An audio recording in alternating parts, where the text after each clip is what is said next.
साहेब, धनगर आरक्षणाची लढाई आता मराठा आरक्षणानंतर समोर आली राज्यभरात. नेमकी आपली भूमिका काय असणार आहे? कारण या अगोदर फडणवीस सरकार होतं.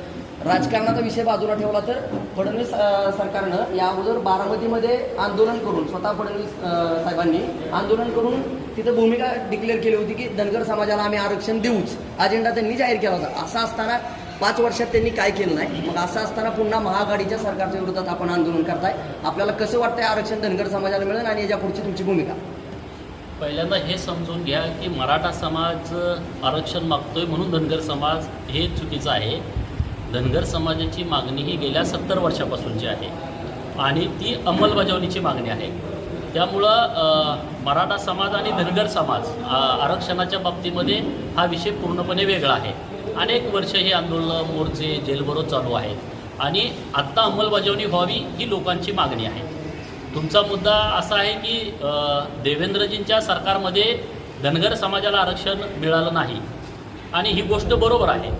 तेव्हाही मी 1 ऑगस्ट 2018ला भारतीय जनता पार्टीतून बाहेर पडून आरक्षणाच्या बाबतीमध्ये अखेरचा लढा राज्यभर अनाऊन्स केला आणि अनेक भागामध्ये, विभागामध्ये, तालुक्यामध्ये आम्ही फिरलो.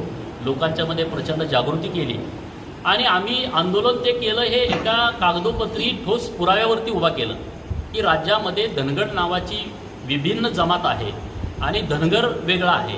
हे जे राज्य सरकार म्हणत होतं त्याच्या मुळापर्यंत आम्ही गेलो आणि निश्चितपणे राज्यातले सगळे तहसीलदार, सगळे कलेक्टर, जात पडताळणी समितीचे प्रमुख यांच्याकडून जेव्हा आम्ही लेखी घेतलं की या राज्यामध्ये धनगर नावाची जमात नाही, तेव्हा राज्य सरकारकडे आम्ही हे मांडलं की बाबांनो, धनगड आणि धनगरांचं जे तुम्ही घोळ चालू केला आहे तो घोळ मिटवा. त्याचे पुरावे आम्ही घेऊन आलो आहे. आमची धनगडांच्या नेत्याबरोबर बैठक लावा. राज्यात जे कोण धनगड आहेत, 52,000 जनगणनेमध्ये सांगितले होते. जनगणनेची आम्ही माहिती घेतल्यानंतर ती बोगस जनगणना होती आणि मग कुठली बैठक धनगड नेता समोर आला आहे. जेव्हा आम्ही आरक्षणाची अंमलबजावणीची मागणी करतो तेव्हा ते निवेदन देत नाही आणि मग राज्य सरकारनं मान्य करावं लागलं की धनगड या राज्यामध्ये नाही आहे, तो धनगर आहे. राज्य सरकारनं तशा पद्धतीचं ॲफिडेव्हिट हायकोर्टामध्ये दाखल केलं. आपली लढाई आमची ही महत्त्वाची होती की धनगड या राज्यामध्ये नाही आहे, ते धनगर आहे, ते राज्य सरकारला मान्य करावं लागलं. ही गोष्ट खरी आहे. या सगळ्या प्रक्रियेला उशीर झाला होता. जेव्हा धनगर समाज रस्त्यावरती उतरला तेव्हा ह्या प्रक्रियेची सुरुवात झाली आणि महाड ते मुंबई आम्ही पायी निघालो होतो आणि पाकिस्तान आणि इंडियाच्या बॉर्डरवरती चकमकी चालू होत्या त्या दिवशी आणि 1000-2000 पोलीस आमच्या आंदोलनाच्या ठिकाणी होते आणि मग तिथं एक बैठक झाली 2 मार्च 2019ला. राज्यामध्ये सगळे आजी माजी आमदार, मंत्री समाजाचे, मी आंदोलनकर्त्याच्या सोबत होतो आणि मग तिथं जी राज्य सरकारबरोबर चर्चा झाली, उहापोह झाला. साधक बाधक चर्चेतून असं ठरलं की राज्य सरकारची भूमिका धनगर समाजाला आरक्षण अंमलबजावणी करण्याची आहे, पण काही गोष्टीमध्ये अडचण आहे.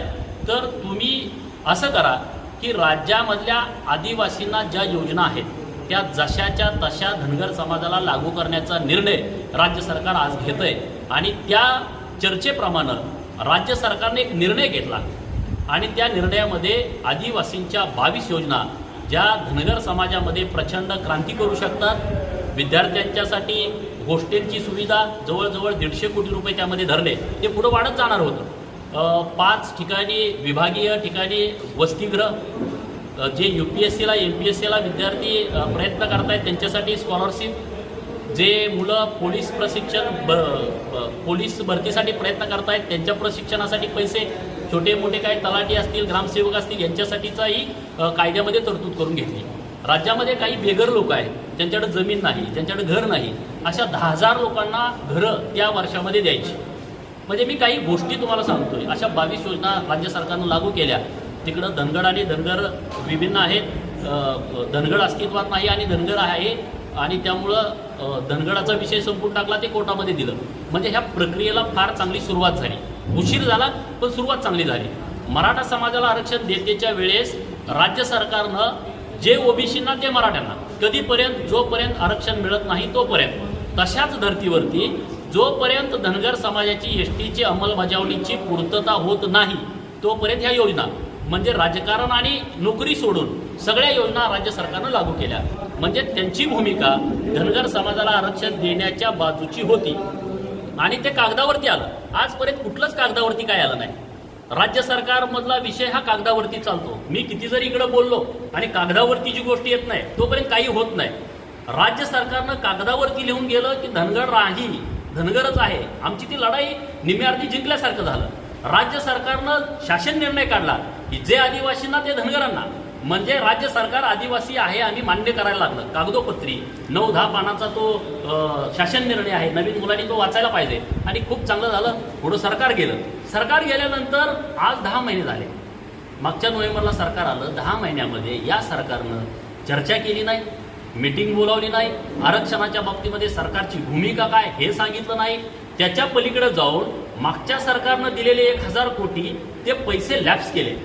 हे पैसे अधिवेशनामध्ये अर्थसंकल्पामध्ये धरलेले पैसे आहेत. अर्थसंकल्पामध्ये धरलेले पैसे रद्द होऊ शकत नाहीत.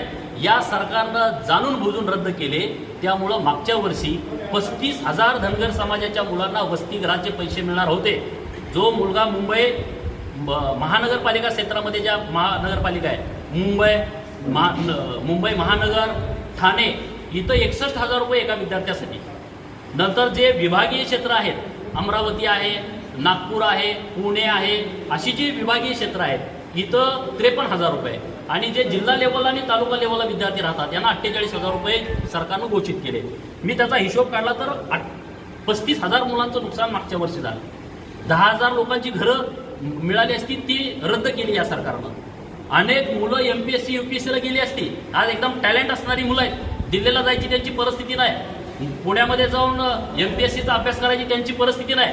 त्याच्यासाठी राज्य सरकारनं बजेटमध्ये पैसे धरलेले या सरकारनं लॅप्स केले. जे मुलं पोलीस भरतीसाठी प्रयत्न करतायत त्यांच्यासाठी पैसे धरलेले या सरकारनं लॅप्स केले. 5 वसतिगृहांच्यासाठी जवळजवळ 100 कोटी रुपये या सरकारनं धरले होते. बजेटमध्ये धरलेले पैसे आज वसतिगृह तयार झाली असती, निमार्द काम झालं असतं. म्हणून मी राज्य सरकारच्या विरोधात आहे. तुम्ही आरक्षणाच्या बाबतीमध्ये, अंमलबजावणीच्या बाबतीमध्ये साधी बैठक घेत नाही, चर्चा करत नाही, निर्णय घ्यायचा विषयच नाही. तो झाला, पण मागच्या सरकारनं दिलेले पैसे तुम्ही लॅप्स करताय. म्हणजे धनगरांच्या बाबतीमध्ये राज्य सरकारची भूमिका ही अन्यायकारक आहे, दुटप्पी आहे, दुजाभावाची आहे, धनगरांच्या वरती अन्याय करणारी आहे. आणि मग माझ्यासारख्या कार्यकर्त्याची जबाबदारी आहे की माझ्या समाजावरती जर अन्याय होत असेल तर मी का पुढे येऊ नये. म्हणून मी आज आरक्षणाची लढाई परत अनाऊन्स केली. वर्षभर आम्ही कोण बोललो नाही. कोरोनाची परिस्थिती होती. कोरोनाच्या परिस्थितीमध्ये धनगर समाजानं आपल्या काळजी घेतली की राज्यामध्ये कुठलंही असं गैरकृत्य होऊ नये, कायदा सुव्यवस्था बिघडू नये. पण जेव्हा तुम्ही आज कोरोना 22 एप्रिलला सुरू झाला, आज या ऑक्टोबर महिन्यामध्ये सुद्धा तुम्ही जर आमची चर्चा करत नसाल तर निश्चितपणे आम्हाला रस्त्यावरती उतरावं लागेल. म्हणून आम्ही उतरलोय. 25 तारखेला ढोल बजाव आंदोलन केलं राज्य सरकारला जाग यावी म्हणून. अजून राज्य सरकार जागं झालेलं दिसत नाही. इथून पुढच्या काळामध्ये आणखी वेगवेगळ्या पद्धतीचे आंदोलन समाजाच्या युवकांना सोबत घेऊन करावे लागतील, ते आम्ही करणार. त्यामुळे यामध्ये मागचं सरकार आणि आताचं सरकार यामध्ये कुठलाच राजकारणाचा विषय नाही. आमची मागणी एकच आहे, सरकार कुठलंही असू दे, आमची अंमलबजावणी झाली पाहिजे. कारण पिढ्यानपिढ्या आमच्या बर्बाद झालेल्या आहेत.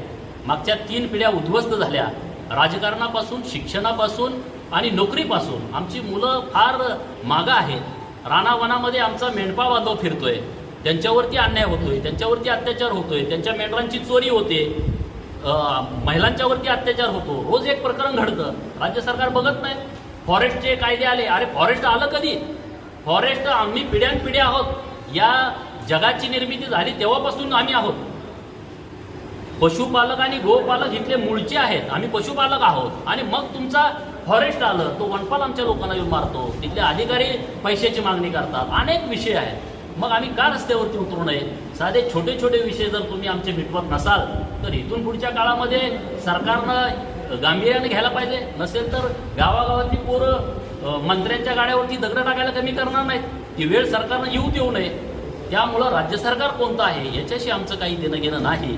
आमची भूमिका ही धनगर समाजाच्या आरक्षणाची अंमलबजावणी व्हावी यासाठीची आमची केंद्राकडे देखील 3 वेळा शिफारस झाली होती, ती मान्य झाली नाही. नेमकं लढाई भूतकाळात काय झालंय याच्याशी घेणं देणं नाही. भूतकाळाच्या चर्चा करून धनगर समाजाचं आरक्षण भिरकवण्याचा कुणी प्रयत्न करू नये. माझी भूमिका ठाम आहे की राज्य सरकारनंच ही अंमलबजावणी करायला पाहिजे. एखादा नवीन समाज जेव्हा आरक्षणाची मागणी करतो तेव्हा मग ते त्यांचे आयोग नेमणं, त्यांच्या चाली रीती रूढी परंपरा, त्यांचं आर्थिक मागासलेपण, त्यांचं राहणीमान कसं आहे, त्यांच्या मुलींची लग्न 17 वर्षाच्या अगोदर किती टक्के मुलींची लग्न होतात, त्यांची राहण्याची घरं कच्ची आहेत का पक्की आहेत, त्यांचं आर्थिक सुबत्ता काय आहे, त्यांच्याकडं स्थावर मालमत्ता काय आहे, हे जे क्रायटेरिया आहेत हे नवीन लोकांच्यासाठी, नवीन एखादी जमात एखादा समूह आम्हाला SC-मध्ये घाला, ST-मध्ये घाला अशी मागणी करतो तेव्हा त्यांचा सर्वे करणं गरजेचं आहे. धनगर समाजाचा सर्वे करायची गरज नाही. धनगर समाज मूळचा या यादीमध्ये आहे आणि धनगरच्या घोळामध्ये त्यांनी सगळं शब्दाचा खेळ करून समाजावर अन्याय केला आहे. त्यामुळं माझ्या समाजातल्या युवकांनी सुद्धा लक्षात ठेवायला पाहिजे की हे आरक्षण राज्य सरकारनं ह्याचं अंमलबजावणी करायला पाहिजे आणि केंद्राला यांनी कळवायला पाहिजे की आमच्या अधिकाराखाली या राज्यामध्ये धनगर अस्तित्वात नाही हे आमच्या लक्षात आलं. जे आहेत ते धनगर आहेत, त्यांना आम्ही आता STचं सर्टिफिकेट इश्यू करतोय आणि त्यांनी केंद्राला इतकंच कळवावं की 2021च्या जनगणनेमध्ये महाराष्ट्रातल्या धनगरांची संख्या मोजा, कारण SC आणि STचं आरक्षण हे लोकसंख्येवरती दिलं जातं. या देशामध्ये सगळ्या लोकांची जनगणना होते, पण डिक्लेअर फक्त SC आणि STची होते. जेव्हा आम्ही STमध्ये जाऊ तेव्हा STची जनगणना करणं इतकंच केंद्राचं काम आहे. त्यामुळं कुणी मीडियालाही आपल्या विनंती आहे की हे आमचं अंमलबजावणीचं काम राज्य सरकारनं करावं. 2 महिन्यापूर्वी हरियाणा सरकारनं तिथल्या धनगर समाजाला SCचं सर्टिफिकेट दिलंय. 2च महिने झाले त्या गोष्टीला. आणि जर या देशातलं एक राज्य सरकार तिथल्या समूहाला SCचं सर्टिफिकेट त्यांच्या अधिकाराखाली देऊ शकतं, तर महाराष्ट्र सरकारला माझी एवढीच विनंती आहे की तुम्ही त्याचा अभ्यास करा. जे हरियाणा सरकारनं 2 महिन्यापूर्वी तिथल्या धनगर समाजाला SCचा दाखला दिला, तशा पद्धतीनं महाराष्ट्र सरकारनं महाराष्ट्रातल्या धनगरांना STचा दाखला द्यावा. साधी सोपी प्रक्रिया आहे, इच्छाशक्तीची गरज आहे आणि ती इच्छाशक्ती राज्य सरकारनं दाखवावी, इतकी आमची साधी सरळ सोपी मागणी आहे. छत्रपती खासदार उदयनराजे भोसलेंनी समान नागरी कायद्याची मध्यंतरी मागणी केली होती, त्यावर आपली काय नाही असं काही नाही. छत्रपती उदयनराजे हे एक वेगळं व्यक्तिमत्व आहे. छत्रपती शिवाजी महाराजांचे ते 13वे वंशज आहेत. ते अनेक विषयावरती त्यांचं स्वतःचं मत व्यक्त करतात.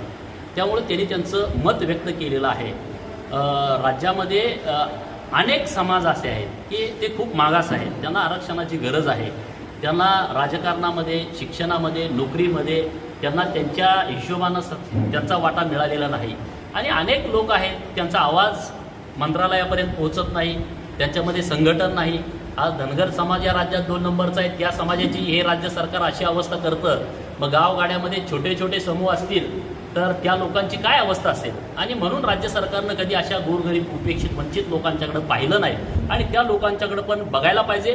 त्यांच्या काय मागण्या आहेत मान्य सरकारनं करायला पाहिजेत. त्यांनी आंदोलन करावं आणि आपण न्याय द्यावा, ही जर सरकारची भूमिका असेल तर ही 100% चुकीची आहे. कारण राज्याला सगळी प्रजा सारखी पाहिजे, पण या महाराष्ट्रामध्ये तसं घडलेलं दिसून येत नाही. त्यामुळं आरक्षण ही गरज आहे आणि ते राहील.